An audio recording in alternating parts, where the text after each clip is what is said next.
Hi everyone, welcome to Divine Citrine Maths. I am Khushbu Malviya. Today we are going to start chapter number 2, Exponents of Real Numbers. Now, real numbers क्या होते हैं? देखिए, पिछले chapter में हमने पढ़ा था नंबर सिस्टम. उसमें हमने क्या जाना था? Whole numbers, natural numbers, rational numbers, irrational numbers, integers. ये सारा जो कलेक्शन है, इस पूरे सेट को हम क्या बोलते हैं? Real numbers. ठीक है, तो रियल नंबर्स क्या है? यही हमारे numbers, rational, irrational, integers, natural numbers, whole numbers, इस पूरे सेट को हम क्या बोलते हैं? It's a set of real numbers. Now we are going to study exponents of real numbers. सबसे पहले इसमें हम देखेंगे integral exponents of real numbers. Now what is the meaning of integral? Integral means integer. Okay, so अगर exponent integer है real number का, इसमें हम two cases देखेंगे. First is positive exponent and second is negative exponent. Okay, now suppose हमारे पास एक real number है. We are having any real number, say it is a, and we have a positive integer, suppose it is n. ठीक है, सो ए की power N का मतलब होता है a into a into a into a. How many times we are going to multiply a? A खुद से ही कितनी बार मल्टीप्लाई होगा? क्योंकि यहां पे पावर पे क्या लिखा है? एन, यानी कि एन टाइम्स.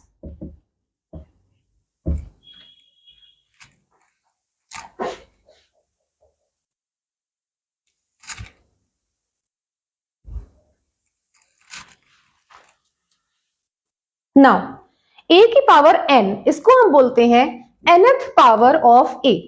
क्या बोलते हैं? a पावर n को, पूरे को क्या बोलेंगे हम? nth power of a. And ये जो हमारा a है, जिसके ऊपर हमने पावर लगाई है, ये जो रियल नंबर हमने लिया है, इसको हम बोलेंगे बेस. ठीक है, what is this a which is real number over here? What is this called? Base. ठीक है, नाउ जो ये ऊपर हमने पावर लगाई है, ये आपने पहले भी पढ़ा हुआ है पावर के बारे में, इसको हम बोलते हैं एक्सपोनेंट. पावर भी नाम इसका एक सही है और एक्सपोनेंट भी है. ठीक है, n is called the exponent of the nth power of a.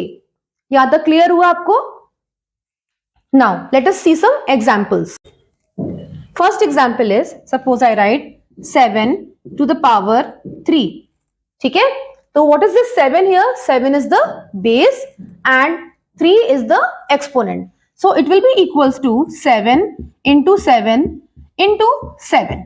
Now 7 into 7 is 49 and 49 into 7 is equals to 343. Let's take one more example. Suppose I'm having 2 upon 5 whole to the power, say 2. Okay, so this means 2 into 2 upon 5 into 5, which is equals to 4 upon 25. Because 2 upon 5 whole to the power 2 का मतलब हुआ कि 2 की power भी 2 है और 5 की power भी 2 है. और पावर 2 का मतलब कि हमको 2 को 2 से 2 बार मल्टीप्लाई करना है. सिमिलरली 5 की पावर 2 का मतलब 5 को 5 से 2 बार मल्टीप्लाई करना है. So it's equal to 4 upon 25. Let's see one more example. Suppose I'm having a negative rational number minus 3 upon 4. इसकी पावर है suppose 4.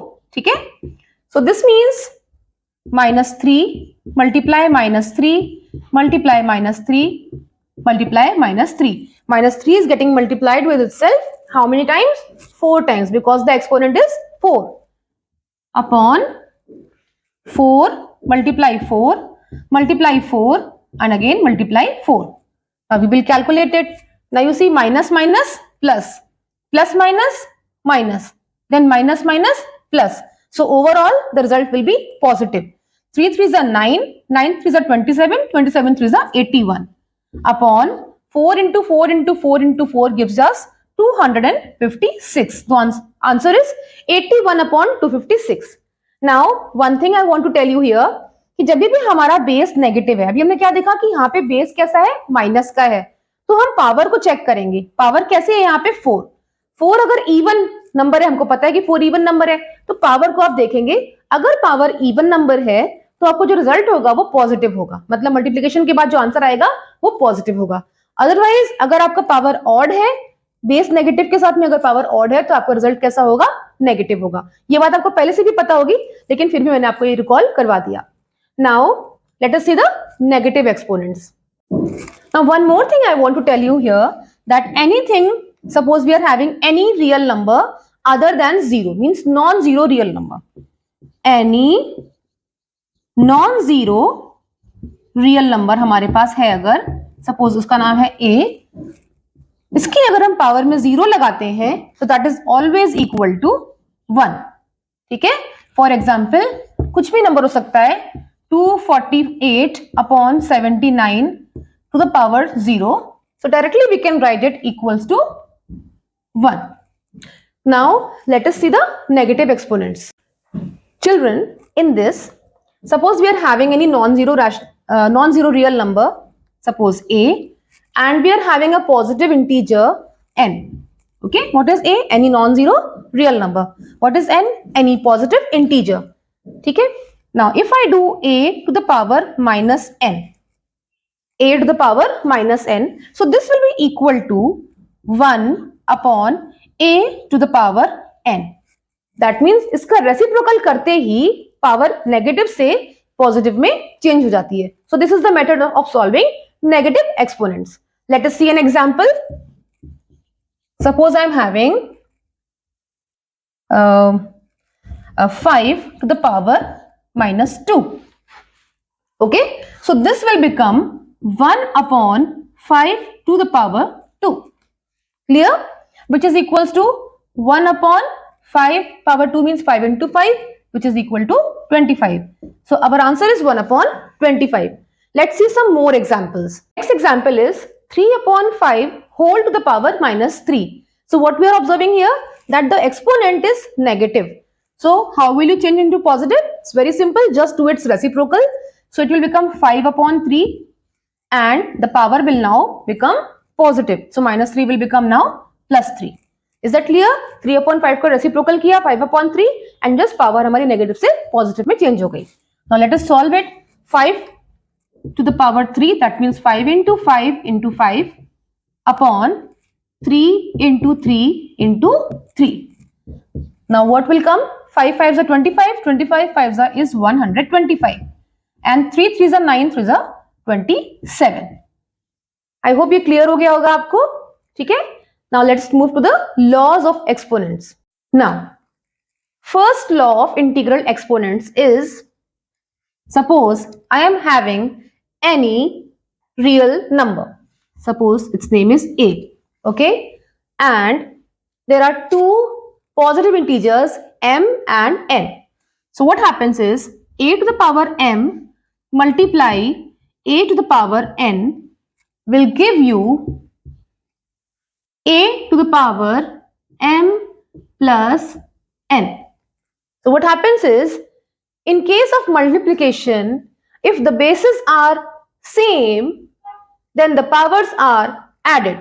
ठीक है, आपको दिख रहा है यहाँ पे मल्टीप्लीकेशन हो रहा है और बेस इक्वल है. यहां भी बेस a है, यहां पर भी बेस a है. तो इस केस में क्या होता है, हम बेस को लिख करके एक बार उसके ऊपर पावर्स को हम जो पावर्स थी उनको ऐड कर देते हैं. So this becomes a to the power m plus n. ठीक है. Let us see some examples for this. Suppose I am having 7 to the power 2 multiply 7 to the power 1. Okay, or even if the power is not written, that also means that the power is 1. I mean to say कि मान लो यहाँ पे सिर्फ 7 लिखा होता इस तरीके से, तो मतलब 7 की पावर क्या है, 1 है. जब पावर कुछ भी ना लिखी हो, मतलब that is 7 to the power 1 only. Now what will happen? Bases same है, तो पावर्स क्या हो जाएंगी, ऐड हो जाएंगी. तो 7 to the power 2 plus 1 that is equal to 7 to the power 3. Now you can solve it. 7 into 7 into 7. That is equals to 343. I hope clear हो गया आपको यहाँ पे.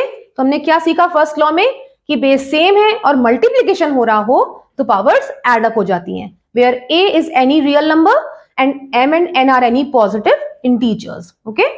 Now let's come to the second law.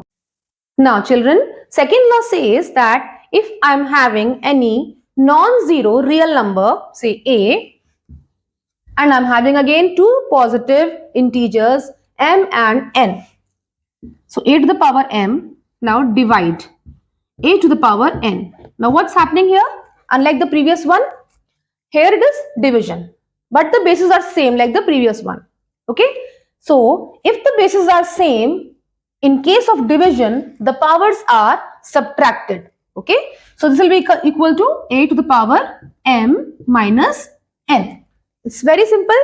जब division हो रहा हो, basis same हो, तो हम पावर्स को क्या कर देंगे? माइनस कर देंगे. So let us take an example. Suppose I'm having any real number, say 5 upon 2. Okay. To the power, suppose 4. Right? Divide by, again same real number I'm taking, 5 upon 2 to the power suppose 2. Okay. तो क्या दिख रहा है आपको कि यहाँ base same है. What is the base here? 5 upon 2. यहाँ पे भी बेस क्या है? 5 upon 2 और बीच में क्या ऑपरेशन हो रहा है? डिवाइड. ठीक है.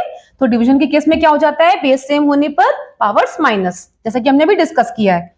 तो this will become equal to 5 upon 2 to the power, now let us subtract the powers, 4 minus 2 is equal to 5 upon 2 whole to the power. Now 4 minus 2 is equals to 2. अब solve करेंगे इसको तो ये क्या हो जाएगा? 5 square upon 2 square, that means 25 upon 4. ठीक है, सिंपल है. Now let us come to the third law. Now the third law is a to the power m whole to the power n. ठीक है, मतलब a की power m bracket में है, उस पूरे की पावर एक और पावर लगी है उसके ऊपर. तो बोलते कैसे इसको? a to the power m whole to the power n. This is equal to a to the power mn also equals to a की power n whole to the power m. मतलब हमने यहाँ पे इंटरचेंज कर दिया, चाहे n अंदर हो चाहे m अंदर हो, होगा क्या? पावर्स इस तरीके में, इस केस में क्या हो जाएंगी? mn मतलब ये आपस में क्या हो रही है? मल्टीप्लाई हो रही है.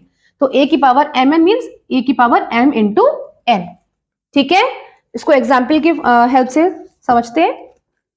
Say we are having here 6 to the power 2 whole to the power 3. Okay. Now this will become equal to 6 to the power 2 into 3. Isn't it so? Powers multiply हो जाएंगी, which is equals to 6 to the power 6. So let us see one more example. Suppose I have 2 upon 5 whole to the power 4 and then again whole to the power 3. ठीक है, 2 upon 5 हमने एक base ले लिया, इसकी power है 4 और उस पूरे की भी पावर क्या है? 3. So this will be equals to 2 upon 5 की पावर 4 multiply with 3. पावर्स आपस में मल्टीप्लाई हो जाएंगी. So it will be 2 upon 5 की पावर 12. ठीक है. So this was the third law. Now let us come to the fourth law.